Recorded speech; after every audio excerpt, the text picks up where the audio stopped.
No jo, ikonky moje obľúbené sú tu znova. Aj po servise. Čo už?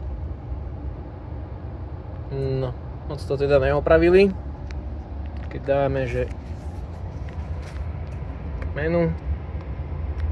A čo to je? Informácie, vypúšťanie, kde to je?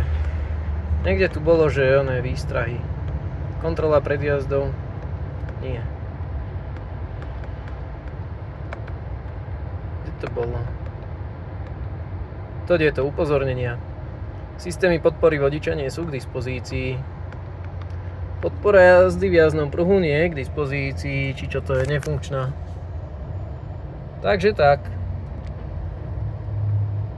Ale čo už, no. Káble vymenili, očividne to nepomohlo. Takže bude sa hľadať ďalej.